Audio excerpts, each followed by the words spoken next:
नमस्कार, जय हिंद।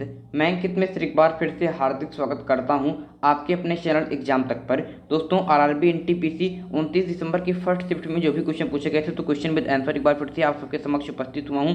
जितने भी छात्र एनटीपीसी और ग्रुप डी की तैयारी कर रहे हैं, इस वीडियो को बिना स्किप किए पूरा अंत तक अवश्य देखिएगा, क्योंकि जो रेलवे है वो क्वेश्चन को बार बार रिपीट करता है, तो हो सकता है ये क्वेश्चन आपके शिफ्ट में भी आ जाए। तो चलिए दोस्तों, देर न करते हुए वीडियो की शुरुआत करते हैं। तो यहाँ पर दोस्तों आज के अपने पहले क्वेश्चन की तरफ चलेंगे।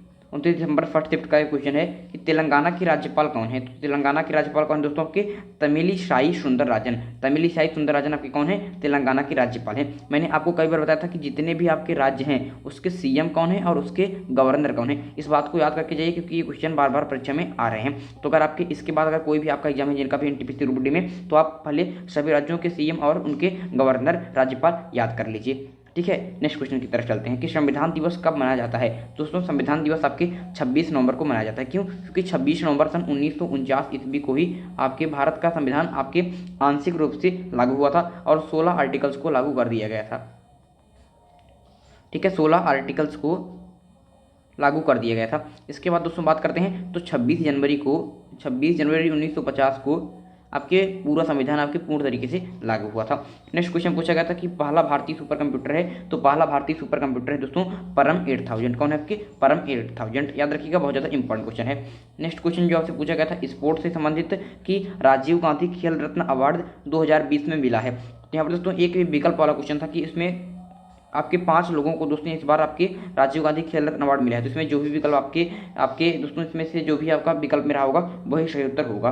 तो दोस्तों आपकी बात करते हैं तो रोहित शर्मा, रानी रामपाल, विनेश फोगाट, एम थंगावेलु, मनिका बात्रा, ये आपके इन 5 लोगों को इस बार राजीव गांधी खेल रत्न अवार्ड दिया गया है। नेक्स्ट क्वेश्चन, HTTP का फुल फॉर्म। तो HTTP का फुल फॉर्म है hyper text transfer protocol. Hyper text transfer protocol. Next question जो आपसे पूछा गया था कि इनमें से कौन वेब ब्राउजर नहीं है। तो इनमें से कौन सा वेब ब्राउजर नहीं है? तो दोस्तों आपके उसमें से एक विकल्प था गूगल, तो यही सही उत्तर हो जाएगा, क्योंकि आपके गूगल एक आपके सर्च इंजन है, ना कि वेब ब्राउजर। वेब ब्राउजर की कुछ एग्जाम्पल याद कर लीजिए कि आपके सफारी, क्रोम, याद रखिएगा सफारी, क्रोम, इंटरनेट एक्सप्लोरर, इस प्रकार की चीज़ें क्या है दोस्तों? इस प्रकार की आपके ये सब आपके ब्राउजर के उदाहरण हैं। नेक्स्ट क्वेश्चन जो आपसे पूछा गया था कि जीएसटी किस तरह का टैक्स है। दोस्तों जीएसटी की बात करते हैं तो यह आपके एक प्रकार का अप्रत्यक्ष कर है। जीएसटी की बात करते हैं तो इसका दोस्तों आपके फुल फॉर्म हो जाएगा goods and service tax.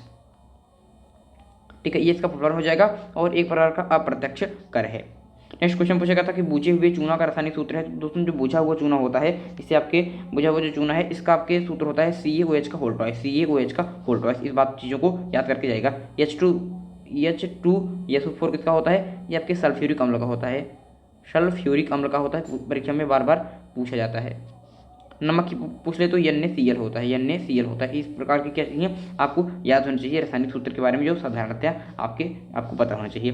Next question पूछा गया था कि कोशिका की खोज करता है। तो दोस्तों कोशिका की खोज की थी आपकी रॉबर्ट हुक ने सन 1665 ईस्वी में, और इन्होंने जिस कोशिका की खोज की थी वह एक प्रकार की मृत कोशिका थी। कार्क के टुकड़े में इन्होंने खोज की थी। तो इन्होंने मृत कोशिका की खोज की। मान लीजिए आने वाले शिफ्टों में आपसे पूछ ले कि जीवित कोशिका की खोज किसने की।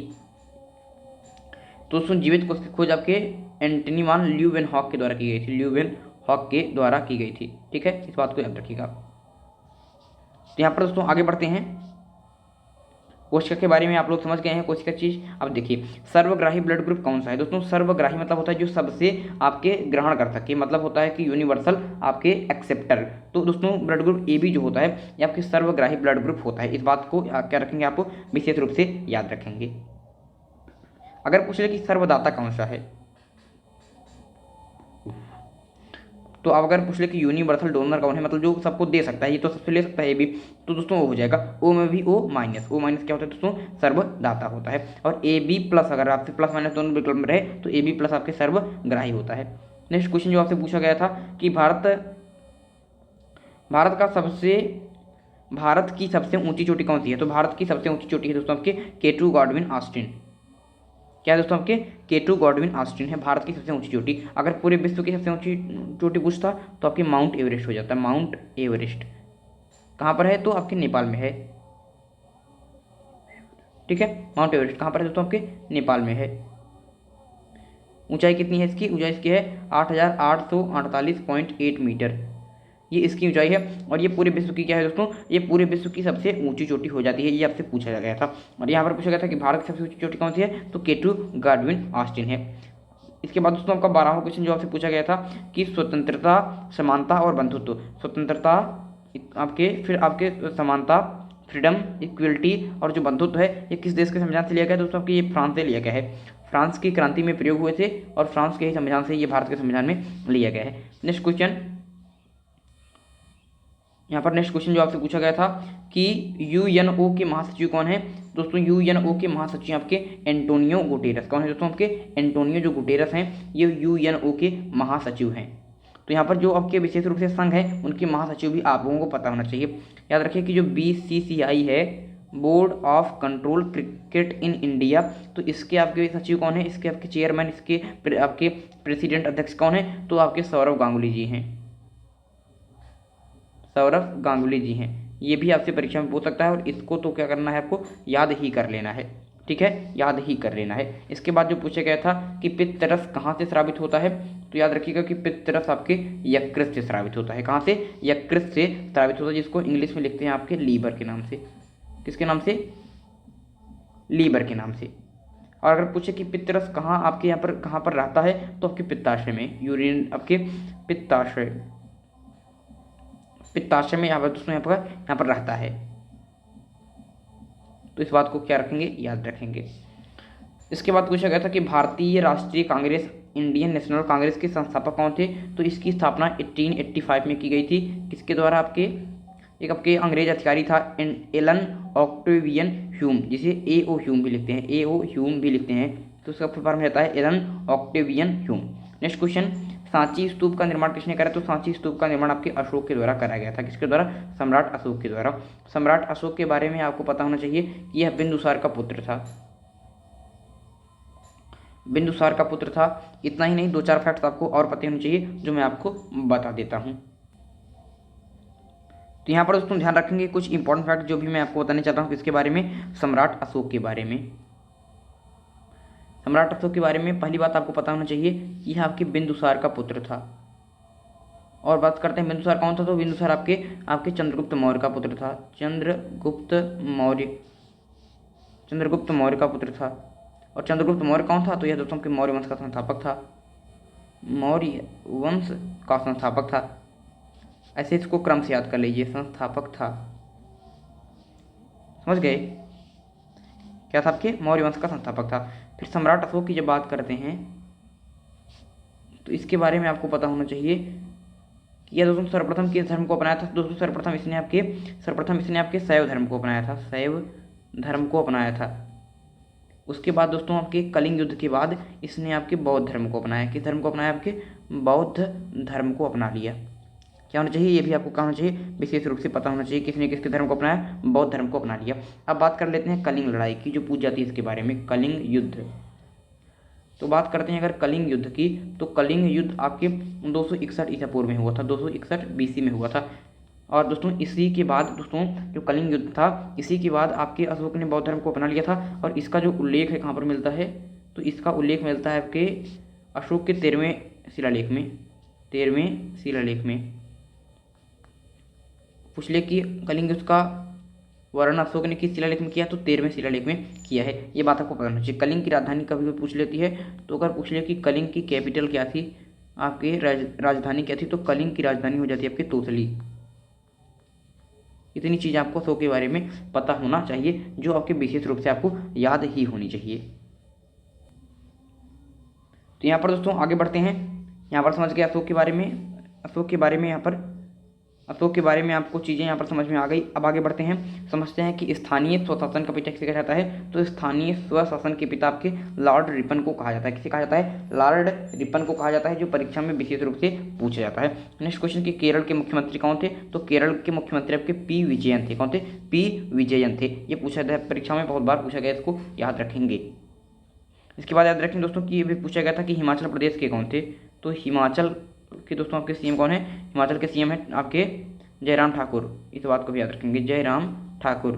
रिपीट कर सकता है आपसे, जयराम ठाकुर थे यहाँ के, ठीक है। उसके बाद यूपी के तो आपको पता ही होगा कि यूपी के आपके सीएम योगी हैं, योगी आदित्यनाथ। और यहाँ के आपके आनंदीबेन पटेल कौन है? आनंदीबेन पटेल यहाँ की गवर्नर हैं। ठीक है, देखिए क्वेश्चन नेक्स्ट कि केरल के मुख्यमंत्री पी विजयन, पता हो गया। कोशिका में ऊर्जा किस रूप में संग्रहित होती है? तो आपके एडेनोसिन ट्राई फॉस्फेट के रूप में, एटीपी के रूप में कोशिका में ऊर्जा संग्रहित होती है। और एटीपी को ही आपकी ऊर्जा मुद्रा कहते हैं, currency of energy. Okay, currency of energy किसे कहते हैं? एटीपी को कहते हैं। नेक्स्ट क्वेश्चन जो आपसे पूछा गया था कि आरबीआई की गवर्नर कौन है? दोस्तों आपके जो आरबीआई है, रिजर्व बैंक ऑफ इंडिया, इसके गवर्नर प्रेजेंट टाइम के हैं शक्तिकांत दास हैं। इससे पहले आपके उर्जित आर पटेल थे, आपको पता होगा। और उससे पहले आपके रघुराम राजन थे और इस समय शक्तिकांत दास हैं, पता है। आगे चलते हैं। अगला क्वेश्चन पूछा गया था कि ह्यूमन डेवलपमेंट इंडेक्स जो आया था अभी हाल में ही 2020 में, ह्यूमन डेवलपमेंट इंडेक्स, इस पर टॉप कंट्री कौन सी रही है? तो नॉर्वे यहाँ पर दोस्तों पे टॉप कंट्री रही है। नॉर्वे की बात करते हैं दोस्तों कि यह यूरोप का देश है। किस महाद्वीप में? अगर पूछे कि नॉर्वे किस देश का अंग है, तो आपके यूरोप का। महाद्वीप कितने हैं? तो आपके 7 कुल महाद्वीप हैं, जिसमें सबसे बड़ा महाद्वीप आपके एशिया है।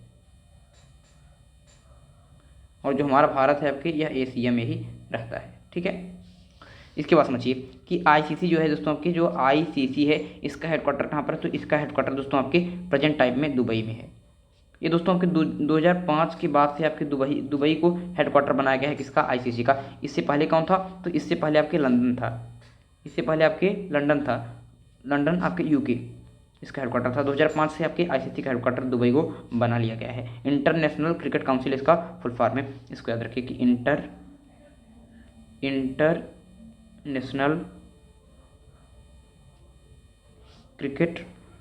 इंटरनेशनल क्रिकेट काउंसिल,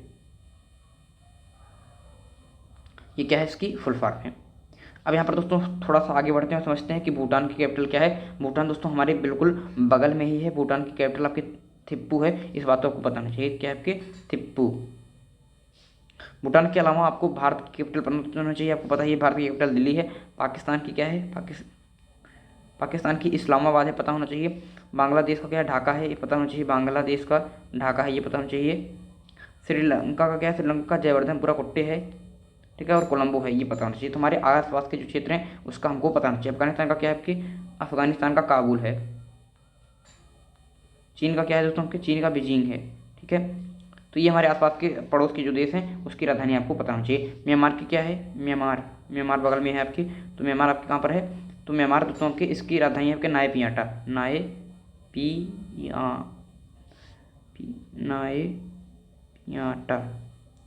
ठीक है। ये आपकी म्यांमार की राजधानी है। इंपॉर्टेंट तरीके से याद रखेंगे। नेक्स्ट क्वेश्चन जो आपसे पूछा गया था आपकी, आज का हमारा अंतिम क्वेश्चन होगा कि first tiger reserve in India. तो first tiger reserve in India आपके जिम कॉर्बेट नेशनल पार्क है। जिम कॉर्बेट नेशनल पार्क के साथ ये असम में है, ठीक है। जिम कॉर्बेट नेशनल पार्क ये भारत का प्रथम आपके टाइगर रिजर्व है। क्या आपके? टाइगर रिजर्व है। तो यह दोस्तों हमारे 24 क्वेश्चन रहे जो आपके 29 दिसंबर के फर्स्ट शिफ्ट में पूछे गए थे। 29 दिसंबर के आपके फर्स्ट शिफ्ट में पूछे गए थे। इस चैनल को दोस्तों सब्सक्राइब कर लीजिएगा, क्योंकि एनटीपीसी में जितने भी क्वेश्चन पूछा रहे हैं सारे क्वेश्चन का यहाँ पर विद आंसर मैं यहाँ पर कराता रहता हूँ। तो इस क्वेश्चन पर आप देखते रहेंगे तो यही है जो आपकी परीक्षा में पूछे भी जाएंगे। मुझे लगता है दोस्तों आज का वीडियो आप लोगों को अच्छा लगा। अगर आपको यह वीडियो अच्छा लगा तो वीडियो को लाइक अवश्य कीजिएगा, चैनल को सब्सक्राइब भी कर लीजिएगा। चलिए दोस्तों, आज के लिए आपसे लेते हैं विदा। अगले वीडियो में एक नए टॉपिक के साथ फिर होगी मुलाकात। तब तक के लिए मुझे दीजिए इजाज़त। मैं हूं अंकित मिश्र और आप देख रहे हैं एग्जाम तक। धन्यवाद।